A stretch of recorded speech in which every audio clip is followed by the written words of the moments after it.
संत शिरोमणि आचार्य गुरुवर विद्यासागर जी महामुनि राज की जय। विद्याकुल शिरोमणि आचार्य श्री समय सागर जी महामुनि राज की जय। श्रमण शिरोमणि निर्यापक महाश्रमण मुनि पुंगव श्री सुधा सागर जी महामुनि राज की जय। समस्त मुनि संघ की जय। कल हमने जीव समास के विषय में कुछ गाथाएं पढ़ी थी, और जो विषय अभी तक हमारा हुआ है उस विषय को थोड़ा सा एक सामान्य रूप से समझकर फिर से कल की कुछ गाथाओं को यहाँ पर हम लोग लेंगे। ठीक है। देखिए, जो जीव समास का वर्णन अभी तक हमने पढ़ा उसमें मुख्य रूप से ये देखा कि जो जीव समास है वो जीव समास के जो भेद है वे 1 से लेकर 19 प्रकार से हमको समझाए गए। तो 1 नंबर की गाथा में, मतलब लग 75 नंबर की गाथा में हमने पढ़ा था कि जो जीव है उसका एक भेद यदि लेंगे तो मात्र जीव होगा। एक ही जीव के सब भेद है, क्योंकि सभी हम जीव के ही तो भेद कर रहे हैं। भाई सब लोग जो है पुद्गल के तो कोई भेद हम नहीं कर रहे हैं। जीव समास में जीव के भेदों का वर्णन होगा, पुद्गल के भेदों का वर्णन नहीं होगा। तो जितने भी जीव है सामान्य रूप से उसका भेद क्या है? एक ही जीव। यदि दो रूप में हम देंगे तो उसको हम त्रस और स्थावर कह सकते हैं। क्यों? क्योंकि जो एकेंद्रिय होंगे वो सब स्थावर में आएंगे, और 2 इंद्रिय से लेकर पंचेंद्रिय तक के सारे जीव कहां पर आएंगे? त्रस में आएंगे। तीन यदि भेद हम करेंगे उसके, तो तीन भेद के लिए हम उसको लिखेंगे एकेंद्रिय, विकलेंद्रिय और सकलेंद्रिय। एकेंद्रिय में स्थावर आ गए, विकलेंद्रिय में 2 इंद्रिय, 3 इंद्रिय, चतुर्ंद्रिय, और सकल इंद्रिय में मतलब पंचेंद्रिय जीव आ गए। अब ऐसा क्यों कर रहे? भाई एक ही जीव कहने से सब काम हो गया था ना, स्थान आ गए थे, लेकिन फिर भी उसकी खोज हमको करनी है। वह जीव त्रस है कि स्थावर है? वह स्थावर में चला गया। अब यदि मान लो वो त्रस है तो त्रस में फिर कौन सा, विकल इंद्रिय कि सकल इंद्रिय है? इस तरह से फिर चार भेद करने हैं। तो एकेंद्रिय, विकलेंद्रिय और सकल इंद्रिय के दो भेद किए थे, संगी पंचेंद्रिय और असंगी पंचेंद्रिय। पांच भेद जो किए वो पांचों इंद्रिय के पांच भेद, एक इंद्रिय, द्विइंद्रिय, 3 इंद्रिय, 4 इंद्रिय और पंचेंद्रिय। इसके बाद जो 6 भेद किए वो 6 भेद हमने कैसे किए थे? दो पांचों जो है वो पांचों कायिक, मतलब पृथ्वी कायिक, जल कायिक, अग्नि कायिक, वायु कायिक, वनस्पति कायिक और छठवा त्रस कायिक। और फिर 7 भेद जहां पर हमने किए, तो 7 भेद में क्या किया? ये पांच जो है वो पांच वैसे के वैसे रखे। त्रस कायिक जो लिखा था, त्रस कायिक को दो भागों में बांट दिया, विकल इंद्रिय और सकल इंद्रिय में। 8 भेद जहां पर करने हैं वहां पे इन पांचों भेदों को वैसा की वैसा ही रखा, पृथ्वी कायिक, जल कायिक, अग्नि कायिक, वायु कायिक और वनस्पति कायिक। फिर छठा भेद लिखा विकलेंद्रिय, सातवां भेद लिखा संगी पंचेंद्रिय, आठवां भेद लिखा असंगी पंचेंद्रिय। जहां पर 9 भेद का विषय आया वहां पर भी ये पांचों के पांचों स्थावर वैसे ही लिखे। उसके आगे 2 इंद्रिय, मतलब पांचों भेद एक इंद्रिय के हैं इसलिए उनको 5 भागों में डिवाइड किया। फिर 2 इंद्रिय, 3 इंद्रिय, चतुर्ंद्रिय और पंचेंद्रिय, 9 भेद जहां पर है। 10 भेद जहां पर करने हैं वहां पर क्या किया? इन पांचों को फिर से वैसा की वैसा ही लिखा, और फिर 2 इंद्रिय, 3 इंद्रिय, 4 इंद्रिय लिख के पंचेंद्रियों को दो भागों में बांट दिया। मतलब एक इंद्रिय के 5 भेद किए, पंचेंद्रिय के 2 भेद किए, बीच के भेद वैसे के वैसे ही रखे, तो 10 भेद हो गए। 11 भेद जहां पर करने थे वहां पर क्या किया?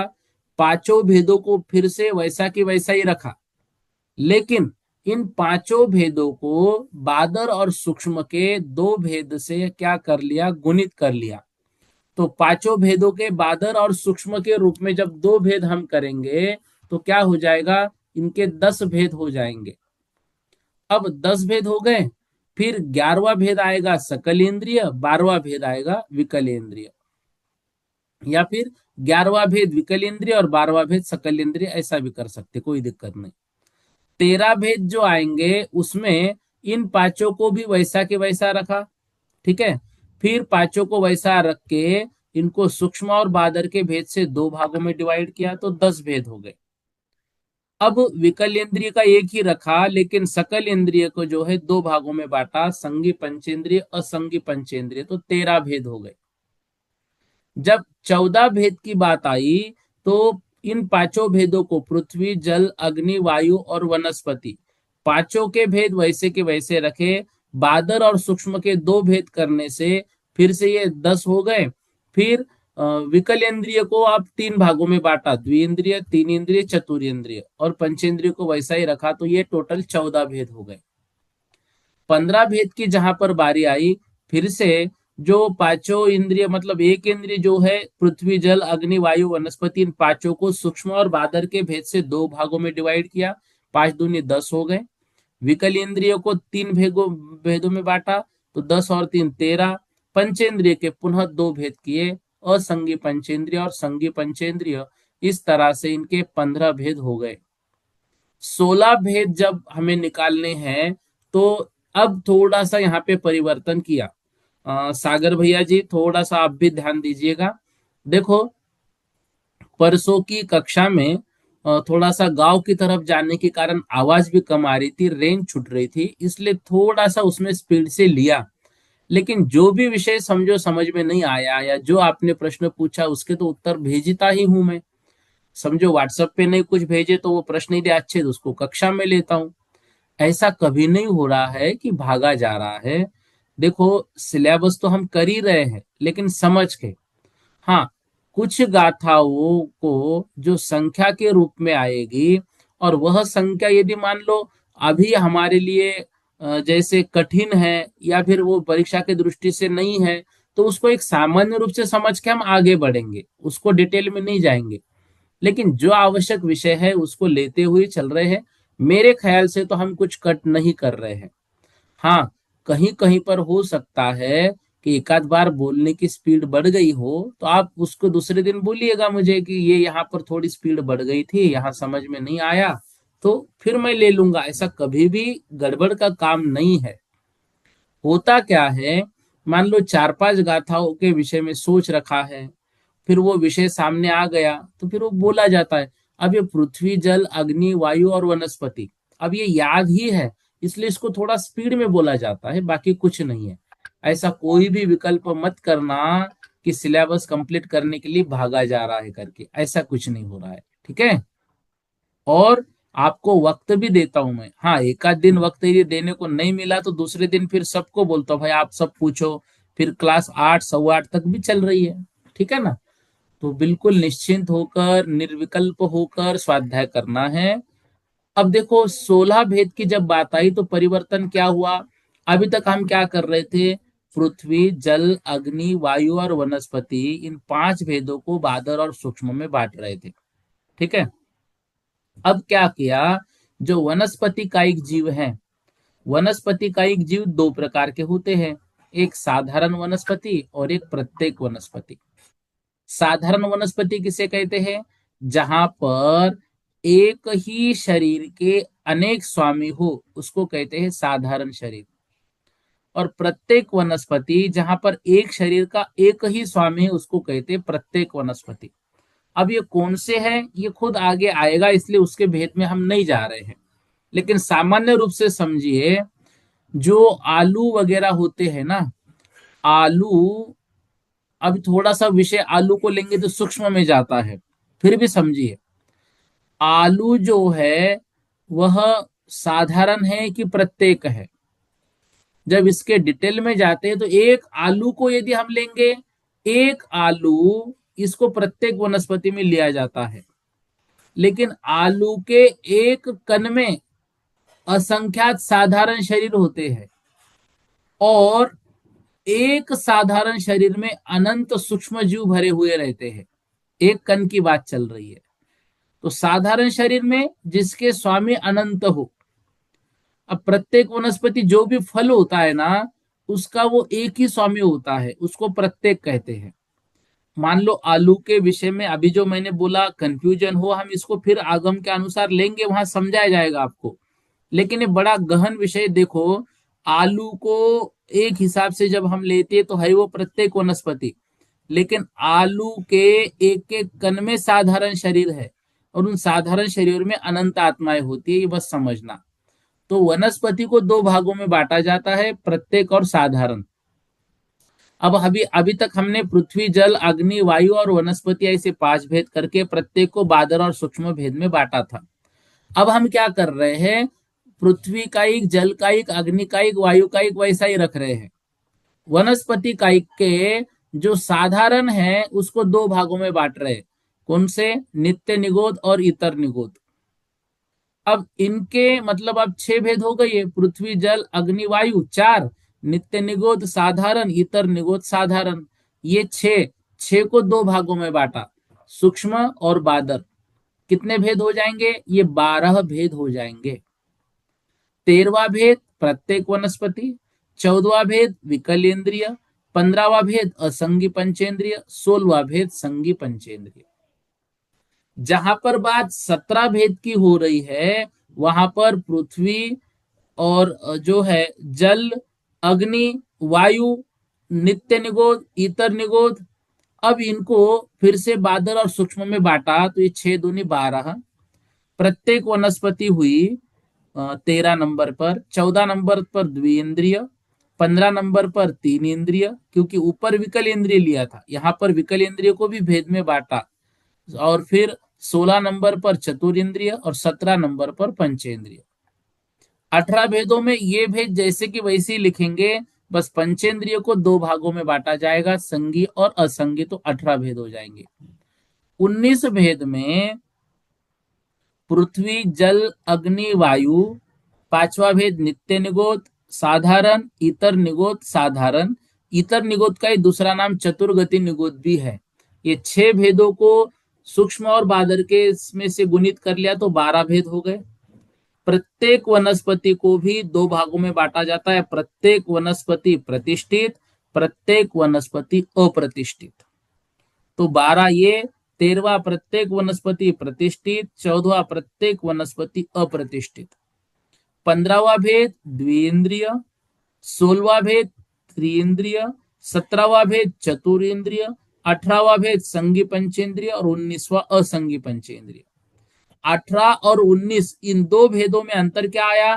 18 में वैसे के वैसे भेद लिए थे, 19 में प्रत्येक वनस्पति को दो भागों में बांटा। अब ये 19 भेद हो गए। अब 19 भेदों को जो है पर्याप्तक और अपर्याप्तक ऐसे दो भागों में हमने बांट दिया। मतलब ये 19 के पर्याप्तक और 19 ही अपर्याप्तक। तो ऐसे ये 19 को पर्याप्तक अपर्याप्तक दोनों जगह लिखेंगे तो पर्याप्तक के भी 19 भेद होंगे, अपर्याप्तक के भी 19 भेद होंगे। तो कुल मिलाकर ये भेद कितने हो जाएंगे? 38 भेद हो जाएंगे। जब इन्हीं 19 को पर्याप्तक, निवृत्त पर्याप्तक और लब्ध पर्याप्तक, देखो पर्याप्तक जब जीव जन्म लेता है और शरीर पर्याप्ति पूर्ण करता है उसको कहते हैं पर्याप्तक। जीव जन्म लिया लेकिन अभी शरीर पर्याप्ति पूर्ण नहीं हुई, उसको कहते अपर्याप्त।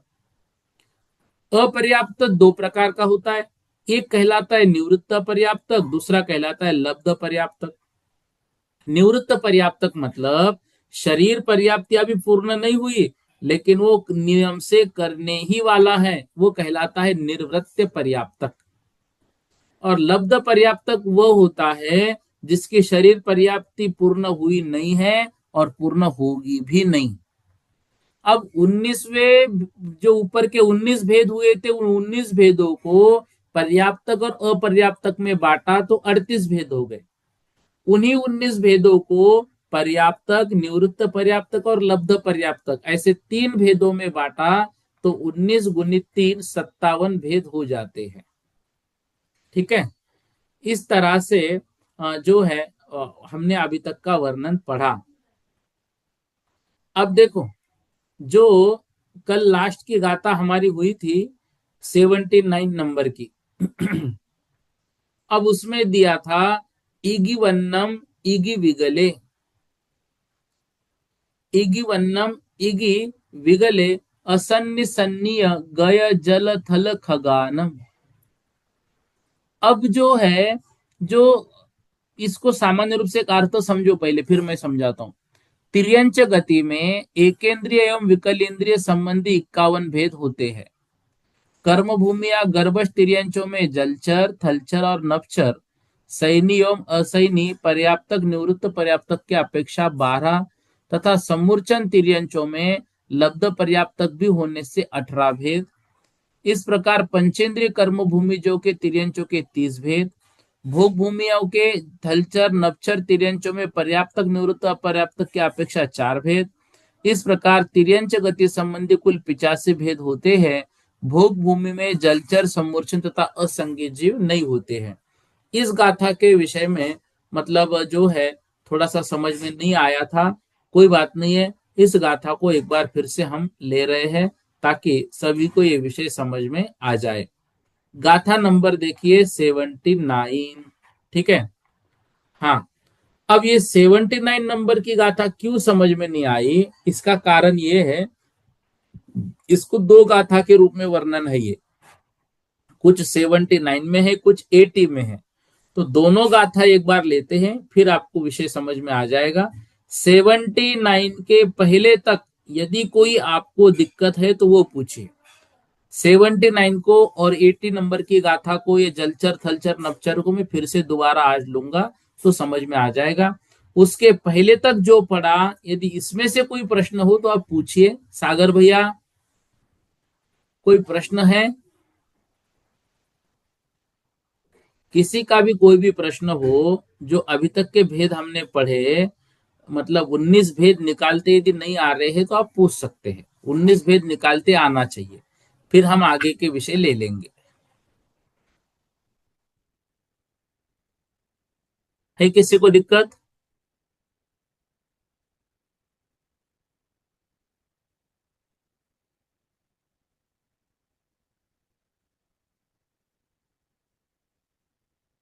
नहीं है? देखो, एक पीडीएफ मैंने आपके पास भेजी है, उस पीडीएफ में ये सारे भेद निकाल कर दिए हुए हैं, उसको भी अभी हम लेंगे।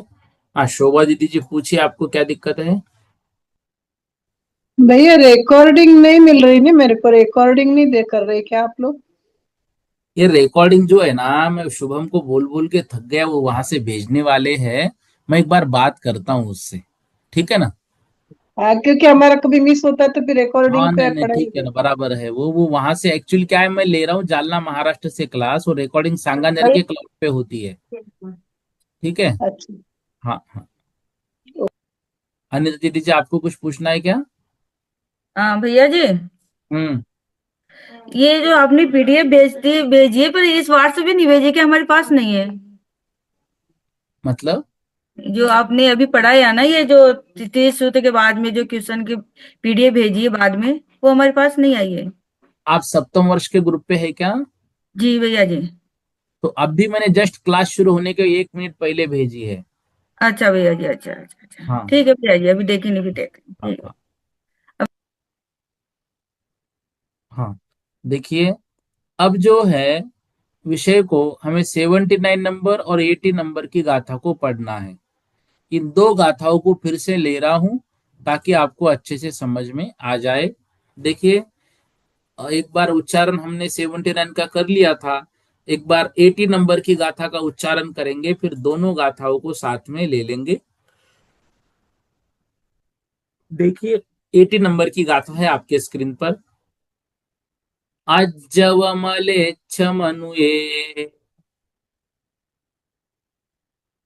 अज्जवमलेच्छ मनुये, तिदु भोग कुभोग भूमि जे दो दो, तिदु भोग कुभोग भूमि जे दो दो, सुर निरये दो दोई देव, सुर निरये दो दोई देव, जीव समासाहु अड नउदी, जीव समासाहु अड नउदी। एक साथ बोलेंगे। अजब मलेच्छ मनुए तिदु भोग कुभोग भूमि जे दो दो, सुर निरये दो दोई दे, जीव समासाहु अड नउदी। अब देखो, ये 98 प्रकार के जीव समास यहां पर हमको समझा रहे हैं। अभी तक हमने 1 से लेकर 19 तक के जीव समास पढ़े, फिर 38, 19 को दो भागों में पर्याप्तक और अपर्याप्तक में बांटा तो 38, उन्हीं 19 को पर्याप्तक, निवृत्त पर्याप्तक और लब्ध पर्याप्तक में बांटा तो हमने 57 प्रकार के जीव समास देखे। अब एक तरह से और भी भेद बनता है, वो है 98 मतलब 98, 98 प्रकार के जीव समास। अब उस दिन 79 नंबर की गाथा हमने ली थी और समय हमारा लगभग 8:05 हो गया था, अगली क्लास 8:10 को शुरू होती है, इस कारण से वो ये विषय लेके छोड़ दिया, वो समझ में नहीं आई। तो थोड़ा सा ऐसा मत समझना कि गड़बड़ हो गई है, ठीक है। अब देखो, इगी वन्नम, इगी वन्नम, इगी वन्नम मतलब 51, इगी वन्नम मतलब 51। फिर एक विकले मतलब एक विकले, पहले तो 51, ठीक है। तो 51 भेद कैसे हुए, देखो, पृथ्वी कायिक, जल कायिक, अग्नि कायिक, वायु कायिक, 4 भेद हो गए। नित्य निगोद, इतर निगोद के सूक्ष्म और बादर के भेद से 6 युगल हो गए, मतलब ये 6 युगल। फिर प्रत्येक वनस्पति के सप्रतिष्ठित और अप्रतिष्ठित भेद से 1 युगल, ठीक है। तो टोटल एकेंद्रीय जीव के 7 युगल हो गए, मतलब 6 युगल ये, और प्रत्येक के जो है वो प्रतिष्ठित और सप्रतिष्ठित, ऐसा ये 1 युगल। अब ये 7 युगल मतलब 7 दूनी 14 भेद हो गए। द्विइंद्रिय, 3 इंद्रिय, 4 इंद्रिय, ये 3, 14 और 3 17 भेद। अब इन 17 भेदों को पर्याप्तक, निवृत्त पर्याप्तक और लब्धि पर्याप्तक के भेद से 3-3 प्रकार को हमने बांटा, तो 17 3 कितने हो गए, 51। तो पहला भेद इसमें दिया है 51। तो एकेंद्रिय और विकल इंद्रिय में 51 भेद होते हैं, मतलब ये प्रत्येक के भेद बताए जा रहे। अब इसमें दूसरी जो शब्द दिया है ना, इगी वन्नम, इगी विगले, इगी वन्नम मतलब 51 भेद, इग विकले मतलब एकेंद्रिय और विकलेंद्रिय में।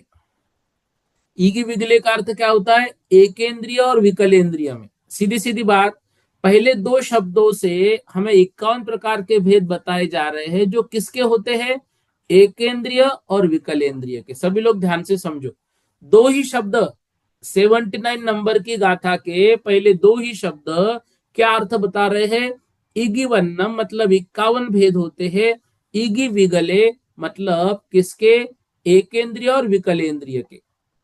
एकेंद्रिय के कितने भेद कर लिए, एकेंद्रिय के भेद कर लिए पृथ्वी कायिक, जल कायिक, अग्नि कायिक, वायु कायिक 4, नित्य निगोद और इतर निगोद ये 6, ठीक है। अब 6 भेद हुए, इनको सूक्ष्म और बादर में बांटा, कितने हो गए, 12। फिर प्रत्येक वनस्पति के 2 भेद इसमें जोड़ दिए, सप्रतिष्ठित प्रत्येक वनस्पति, अप्रतिष्ठित प्रत्येक वनस्पति, तो 12 और 2 कितने हो गए, 14। 14 के बाद इसमें प्लस कर दिए 2 इंद्रिय, 3 इंद्रिय और 4 इंद्रिय, 3 भेद, तो 14 और 3 कितने हो जाएंगे, 17। 17 को पर्याप्तक, निवृत्त पर्याप्तक और लब्ध पर्याप्तक के भेद से 3 भागों में बांट दिया, तो पर्याप्तक 17 भेद, निवृत्त पर्याप्तक 17 भेद, लब्ध पर्याप्तक के 17 भेद। 17 कौन से जो अभी हमने पढ़े, ये सब तीनों जगह पर 17-17 भेद लिखे जाएंगे। अब कितने होंगे ये? 51 होंगे। इस प्रकार से ये एकेंद्रिय और विकल इंद्रियों के मात्र 51 भेद होते हैं। इसके बाद आप दे रहे हैं जो अगला देखो, असन्नी, सन्नीय, संगी और असंगी, संगी जीव और असंगी जीव। मतलब पंचेंद्रिय जो गति है, तो पंचेंद्रिय गति में तिर्यंच गति, अभी मनुष्य गति नहीं ले रहे हैं, तिर्यंच गति, पंचेंद्रिय तिर्यंच गति में जो तिर्यंच है वो 3 प्रकार के बाटे। कौन से बाटे? जलचर, थलचर और नभचर। जो जल में ही गमन आदि करते हैं वो जलचर, भूमि पर ही गमन आदि करते वो स्थलचर, आकाश में उड़ते हैं वो खगानम मतलब वो नभचर। ये 3 भेद किए। इन तीनों को संगी और असंगी रूप में बांटा तो कितने हो गए? 3 दूनी 6। अब देखो यहां पर पहले जो 2 शब्द थे, इगी वन्नम और इगी विगले। इगी वन्नम मतलब 51, इगी मतलब एकेंद्रिय, विगल मतलब विकलेंद्रिय। तो एकेंद्रिय और विकलेंद्रिय के कितने भेद हो गए? 51। इनको अलग कर दिया हमने। अब बता रहे पंचेंद्रिय के भेद, क्योंकि एकेंद्रिय और विकलेंद्रिय मतलब 2 इंद्रिय, 3 इंद्रिय और 4 इंद्रिय। ये अब 4 इंद्रिय तक के जो भेद खत्म हो गए, उनके कितने भेद होंगे? 51। पंचेंद्रिय के भेद, पंचेंद्रिय के भेद हमको गिना रहे हैं, तो उसमें शब्द दिया असन्नी, सन्नीय, संगी और असंगी में जल, थल, खग, जलचर, थलचर और नभचर।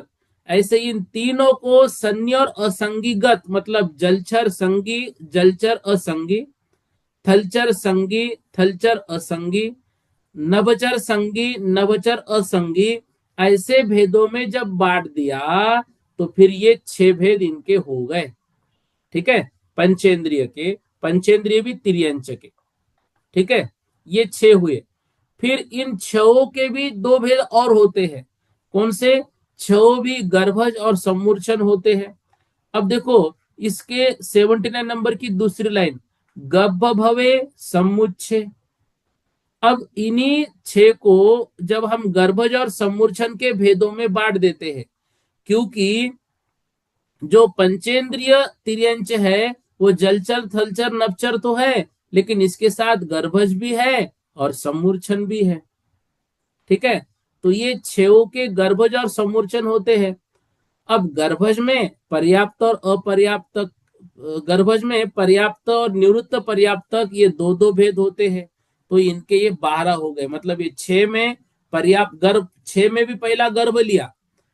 6 भेद कौन से हो गए? जलचर, थलचर, नभचर, संगी, जलचर, थलचर, नभचर, असंगी, ये 6 भेद हो गए।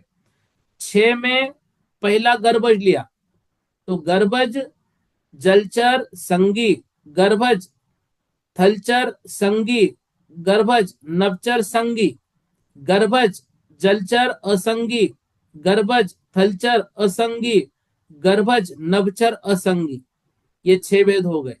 इन 6 को पर्याप्तक और निवृत्त पर्याप्तक के भेद से 2-2 भागों में बांट दिया तो इनके कितने भेद हो जाएंगे? 12 भेद। सम्मूर्छन जो होते हैं, सम्मूर्छन में 3 प्रकार के भेद होते हैं, क्योंकि जो देखो तिर्यंच में जो गर्भज है वो गर्भज नियम से पर्याप्तक और निवृत्त पर्याप्तक होते हैं, उसमें अपर्याप्त मतलब लब्ध पर्याप्तक नहीं होते हैं। लेकिन सम्मूर्छन जो जीव होते हैं उनके पर्याप्तक, निवृत्त पर्याप्त और लब्ध पर्याप्त से 3-3 भेद होते हैं, तो उनके 18 भेद हुए। ठीक है, तो 12 भेद गर्भज के और सम्मूर्छन के 18, ऐसे कर्म भूमिया तिर्यंच के 30 भेद हो जाते हैं।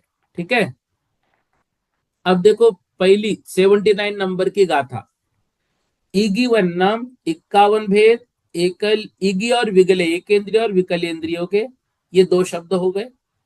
अब पंचेंद्रियों के कितने भेद होते हैं? पंचेंद्रिय कर्म भूमि तिर्यंच के 30 भेद होते हैं। कैसे? तो दिया जलचर, थलचर और नभचर के संगी असंगी के भेद से 6 भेद हो गए। इन 6 को गर्भज भी ये 6 प्रकार के, समूर्छन भी 6 प्रकार के। गर्भज जो है दो मतलब 2 प्रकार के होंगे, पर्याप्त और निवृत्त पर्याप्तक। और समूर्छन तिगम 3 प्रकार के होंगे, पर्याप्तक, निवृत्त पर्याप्तक और लब्ध पर्याप्तक। ठीक है। अब ये कर्म भूमि तिर्यंच की सिर्फ यहाँ पर बात चल रही है, तो ये कुल मिलाकर 30 प्रकार के होते हैं। अब भोग भूमि की बात यहां से प्रारंभ हो गई। अब जो है ये 79 नंबर की गाथा में पहली पंक्ति और दूसरी पंक्ति की आधी लाइन तक हमने अर्थ पढ़ लिया है। अब जो है भोग भूमि की बात चल रही है, तो यहां पर बता रहे हैं भोग भूमि में भोग थल खेचरे दो दो। भोग भूमि में जो स्थलचर है और खेचर मतलब होता है जो नभचर है। तो भोग भूमि जो जीव होते हैं, सबसे पहले इनको समझना, भोग भूमि जो जीव है वो भोग भूमि जीव संगी ही होते, वहां असंगी नहीं होते। भोग भूमि में मात्र कर्म भूमि में संगी और असंगी होते, भोग भूमि में असंगी जीव नहीं होते हैं। तो भोग भूमि में संगी जीव है, उनमें 2 भेद कर दिए, स्थलचर और नभचर, क्योंकि भोग भूमि में जलचर जीव नहीं है। ठीक है। तो भोग भूमि के 2 भेद किए, मतलब 79 नंबर की गाथा की जो दूसरी पंक्ति है, दूसरी पंक्ति की आधी लाइन, भोग थल खेचरे दो दो। भोग भूमि में थलचर और नभचर के 2 भेद यहां पर हुए। कौन से हुए? पर्याप्त और निवृत्त पर्याप्तक के। क्यों? क्योंकि भोग भूमि में लब्ध पर्याप्तक नहीं होते हैं। तो संगी स्थलचर नभचर के पर्याप्त और अपर्याप्त ऐसे 4 भेद हुए। तो ऐसे पंचेंद्रिय तिर्यंच के 34 भेद हो जाते हैं। मतलब कर्म भूमि तिर्यंच के 30 भेद और भोग भूमि के जो तिर्यंच है उनके 4 भेद, मतलब स्थलचर और नभचर के पर्याप्त और निवृत्त पर्याप्त की अपेक्षा 4 भेद। तो ऐसे टोटल पंचेंद्रिय तिर्यंच के 34 भेद हो गए हैं। ऐसा सिर्फ 79 नंबर की गाथा का अर्थ है। अब 80 नंबर की गाथा देखो, अज्जव मलेच्छ मनुए। अज्जव मलेच्छ मनुए। अब यहां पर जो मनुष्य है, मनुष्य में पहला शब्द क्या दिया? अज्ज मतलब आर्य, और फिर मलेच्छ मतलब म्लेच्छ। तो जो आर्य खंड है और म्लेच्छ खंड है, तो मनुष्यों में कर्म भूमि में आर्य और म्लेच्छ, तो इनके आर्य खंड में गर्भज के पर्याप्तक निवृत्त पर्याप्तक के 2 भेद हो गए, और समूर्छन का लब्ध्य पर्याप्तक 1, ऐसे भेद 3 हुए। कर्म भूमि में जो आर्य खंड में गर्भज मनुष्य होंगे वो पर्याप्त और निवृत्त पर्याप्तक होंगे। समूर्छन पर्याप्त निवृत्त पर्याप्तक नहीं, वो नियम से लब्ध पर्याप्तक की होगा। मनुष्य की बात चल रहे हैं, ठीक है ना। तो ऐसे ये 3 भेद हो गए। मतलब देखो 80 नंबर की गाथा की पहला शब्द अज्जव मलेच्छ मनुए तिदु, ये 3 प्रकार के भेद हो गए। तो कौन से हो गए?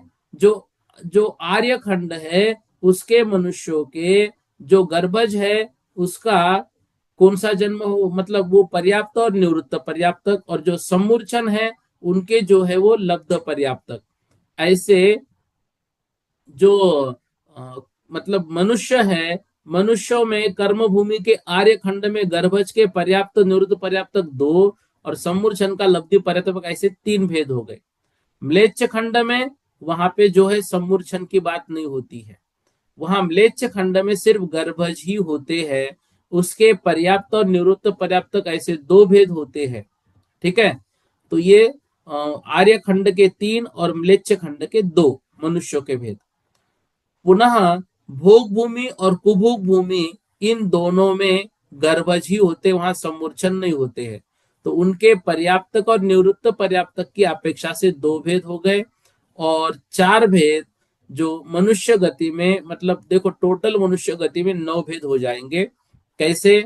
जो आर्य खंड के मनुष्य है उनके 2 भेद किए, पहले तो गर्भज और समूर्छन। गर्भज के पर्याप्तक और निवृत्त पर्याप्तक की अपेक्षा 2 भेद हो गए, और समूर्छन का सिर्फ एक ही भेद होगा, लब्ध पर्याप्तक ये 3 हो गए। ठीक है। फिर म्लेच्छ खंड के गर्भज के 2 भेद हो गए, पर्याप्त और निवृत्त पर्याप्तक। तो ये 3 और ये 2, 5। ठीक है। फिर इसमें भोग भूमि और कर्म भूमि के जो मनुष्य है, इनके गर्भज ही भेद होते हैं, तो उनके गर्भज के भी पर्याप्त और अपर्याप्त के 2-2 भेद हो गए। ठीक है। तो ऐसे जो भोग भूमि और कुभोग भूमि के गर्भज के, भोग भूमि के 2, गर्भज निवृत्त पर्याप्तक और गर्भज पर्याप्तक, भोग भूमि के 2, कौन से, गर्भज पर्याप्तक और गर्भज निवृत्त पर्याप्तक। ऐसे ये 4 और ऊपर के 5, ऐसा पढ़कर मनुष्य गति के 9 भेद हो गए, ऊपर तिर्यंच गति के 34 भेद जो है हमने पढ़े थे। सुर निरये 2-2, सुर मतलब देवगति के और निर्य मतलब नरक गति के। ठीक है। देव और नारकी जो होते हैं वो औपपादिक जन्म वाले होते हैं, इनके 2-2 ही भेद होंगे, कौन से, पर्याप्तक और निवृत्त पर्याप्तक। लब्ध पर्याप्तक की बात वहां पर नहीं हुई, तो ये इनके 4 भेद हो गए।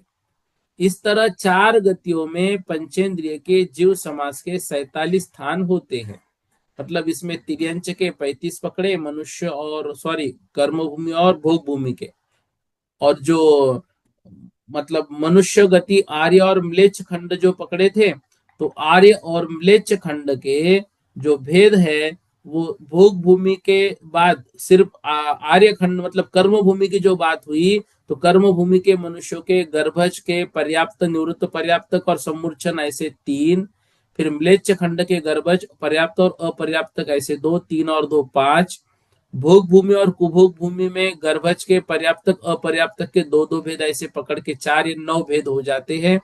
और देव और नार की औपपादिक है, उसमें से पर्याप्त और अपर्याप्तक ऐसे 2-2 भेद मिलकर 4 हुए, 9 और 4, मतलब ये मनुष्य पंचेंद्रिय की बात चल रही है। तो ये जो है ये 4 कितने हो गए, मतलब ऊपर के 9 और ये नीचे के 4 कितने हो गए, 13 भेद हो गए। तो इस तरह से चारों गतियों में पंचेंद्रिय के जीव समास के स्थान जो है वो 47 होते हैं। अब 47 और एकेंद्रिय विकल इंद्रिय के 51 मिलकर 98 जीव समास के स्थान, 98, 58 नहीं, मतलब 98 जो है वो जीव समास के स्थान होते हैं। अभी भी जो है 80 नंबर की गाथा उसको और एक बार कल फिर से लेंगे, इसलिए क्योंकि और उसको थोड़ा सा विस्तार के साथ, ये देखो यहाँ पर थोड़ा चार्ट के साथ आपको और अच्छे से समझ में आएगा। समय आज का हमारा हो गया है, इसको कल की कक्षा में पुनः एक बार लेके आपको भेदों को समझाया जाएगा। और भी कोई दिक्कत हो तो आप प्रश्न पूछ सकते हैं व्हाट्सएप के माध्यम से। समय हमारा हो गया, इतना ही आज कर लेते हैं। बोधि समाधि परिणाम विशुद्धि स्वात्मोपलब्धि शोषो की सिद्धि चिंता मनिम चिंतित वस्तु दानिम त्वमंद्य मानस्य ममास्तु देवी।